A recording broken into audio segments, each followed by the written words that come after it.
ونشهد أن لا إله إلا الله وحده لا شريك له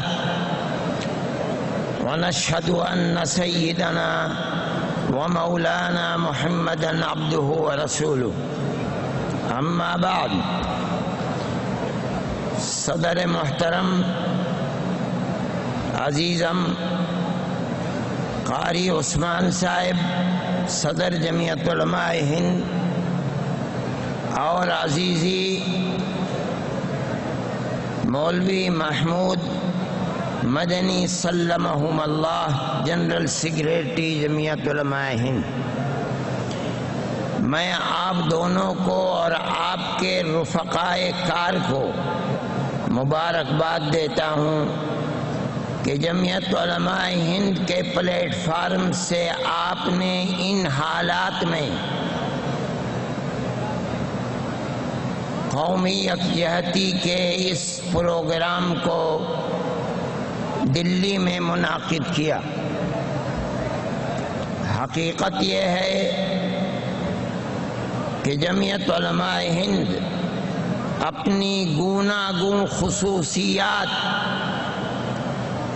اور امتیازات کی بنیاد پر جو اکابر رحمہم اللہ کی ملک کے لیے قربانیوں کے نتیجے میں جمعیت علماء کو حاصل ہوئی ہے، تنہا جمعیت علماء ہی اس ظلمت کدے کے اندر روشنی کی شمع قومی یکجہتی کو جلا کر لے کر چل سکتی ہے۔ اور جمعیت علماء پر یہ اللہ کا احسان اور فضل ہے کہ اس نے ان حالات کے اندر اپنے اس فرض کو سمجھا ہے، اور پورے ملک کے اندر ہم نے جگہ جگہ جمعیت علماء ہند نے ان پروگراموں کو آگے بڑھایا ہے۔ میں یہ بات نہیں کہتا کہ ہم نے ملک کے ایک طبقے کے رخ کو بدل دیا، میں یہ بات نہیں کہتا، اور نہ حالات یہ بتاتے ہیں، لیکن کسی ظلمت کدے کے اندر ہم اگر ایک ہلکے سے چراغ کی روشنی بھی جلا سکتے ہیں تو اپنے ملک کی بقا کے لیے ہم اس میں کوتاہی نہیں کریں گے۔ ہماری بلا سے کون سنتا ہے کون نہیں سنتا، کون ہماری اس آواز کی قدر کرتا ہے کون نہیں کرتا، کون ہمارے راستے پر چلتا ہے نہیں چلتا۔ ہم بباغ دہل کہتے ہیں کہ نفرت کی سیاست کرنے والے ملک کے غدار ہیں، بے ایمان ہیں۔ اس ملک کے اندر اگر سیاست چل سکتی ہے، ملک میں امن و امان رہ سکتا ہے، اقلیت اور اکثریت رہ سکتی ہے، چین و سکون کے ساتھ رہ سکتی ہے، تو پیار و محبت سے رہے گی، ورنہ ملک کا نظام تباہ اور برباد ہو جائے گا۔ ہماری اس بات کو کوئی سنے نہ سنے، ہماری اس بات کو کوئی سمجھے نہ سمجھے، ہماری اس بات کی کوئی قدر کرے نہ کرے، ہماری اس بات کو کوئی عقل کی بات کہے یا دیوانوں کی بڑھ کہے، لیکن ہم اپنے اس موقف پر اتنے مضبوط ہیں کہ ہمالیہ پہاڑ ٹل سکتا ہے، ہمارا موقف نہیں بدل سکتا۔ ہم یہ سمجھتے ہیں ہم اپنے اس ملک میں جہاں ہم ہمیشہ سے رہتے چلے آئے ہیں، 1000-2000 سال سے نہیں، ہمارے آباء و اجداد جب سے یہ ملک ہے تب سے ہم اس ملک میں رہتے چلے آئے ہیں۔ یہ الگ بات ہے کسی نے اسلام کو قبول کر لیا، کوئی سکھ بن گیا، کوئی کرسچن بن گیا،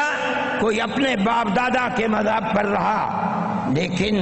ہمارے ملک کی یہ خصوصیت تھی ساری دنیا کے اندر کہ گاؤں در گاؤں، شہر در شہر، ہر جگہ مختلف مذاہب کے ماننے والے ایک ہی گاؤں کے اندر صدیوں سے نہیں ہزاروں سال سے رہتے چلے آئے ہیں۔ آپ کو دیہاتوں کے اندر یہ فضا امریکہ میں نظر نہیں آئے گی، آپ کو یہ فضا یورپ میں نظر نہیں آئے گی، برطانیہ میں نظر نہیں آئے گی۔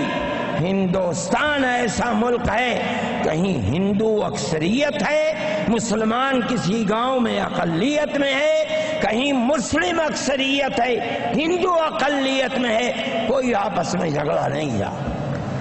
پیار و محبت کے ساتھ رہتے چلے آئے تھے۔ یہ ہمارے ملک کا امتیاز ہے، لیکن نفرت کی سیاست نے اس اتحاد کو آگ لگائی ہے۔ لیکن میں یہ کہتا ہوں کہ آگ لگانے والی ایک ٹولی ہے، ملک کی اکثریت چاہے ہندو ہو چاہے مسلمان ہو، اکثریت ملک میں امن و امان کی چاہنے والی ہے، بدامنی اور فرقہ پرستی کو قبول نہیں کرتی۔ آوازیں اٹھی، کوئی کہتا ہے کہ 20 کروڑ مسلمانوں کو گھر واپس لے آؤ، کوئی کہتا ہے 5 کروڑ کرسچنوں کو گھر واپس لے آؤ، کوئی کہتا ہے کہ گاندھی انگریز کا پٹھو تھا، ہم نے اس کو قتل کیا ہے، ہندو مہاسبھا نے قتل کیا ہے۔ آج ان حالات کے اندر کوئی کہتا ہے کہ ٹیپو سلطان ملک کا غدار تھا، ان حالات کے اندر کوئی کہتا ہے کہ تاج محل مندر تھا۔ اٹھتی ہے چیر،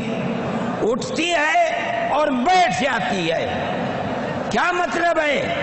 ملک کی اکثریت ان چیزوں کو دیوانے اور پاگل کا بڑ سمجھتی ہے اور اس کی کوئی قدر نہیں کرتی۔ میں یہ سمجھتا ہوں کہ یہ صورتحال ملک کے لیے اس اندھیرے کے اندر روشنی کو پیش کرنے والی ہے، جس کا مطلب ہے کہ ملک کی اکثریت فرقہ پرستی کو نہیں چاہتی، بدامنی کو نہیں چاہتی، امن و امان کو چاہتی ہے۔ میں یہ سمجھتا ہوں کہ چیز جذباتیت کی نہیں ہے، سیاست کی نہیں ہے، لیکن ایک بات ضرور ہے کہ جو بدامنی کا نعرہ دے رہے ہیں، بدامنی کو پھیلا رہے ہیں، اگر گورنمنٹ چاہتی تو ان کے منہ کو بند کر سکتی تھی، مگر میرا شکوہ یہ ہے کہ گورنمنٹ اور ارباب اقتدار نے کبھی ان لوگوں کے منہ میں لگام نہیں ڈالی ہے۔ یہ سب سے بڑا وہ المناک پہلو ہے کہ جس سے تھم نہیں رہی ہے یہ گندگی، بلکہ برابر بڑھ رہی ہے۔ میں یہ سمجھتا ہوں کہ آج کا یہ اجلاس اپنی آواز کو آگے بڑھانے کے اندر اہم کردار انشاءاللہ ادا کرے گا، اور یہ سلسلہ جس طرح چلتا چلا آیا ہے، اللہ نے اگر ہمیں توفیق دی تو ہم سب اس سلسلے کو چلاتے رہیں گے اور جمعیت علماء کے اس پلیٹ فارم سے ہم برابر فرقہ پرستی اور نفرت کی سیاست کو کنڈم کرتے رہیں گے۔ میری آخر میں یہ دعا ہے کہ اللہ تعالی اس اجلاس کو کامیاب بنائے، اور جو اس اجلاس کے قائم کرنے والے حضرات ہیں، میں دعا کرتا ہوں کہ اللہ ان کی ان کوششوں کو برآور فرمائے، اور جو لوگ شریک ہیں اللہ تعالی ان کو بھی کامیابی عطا فرمائے۔ وآخر دعوانا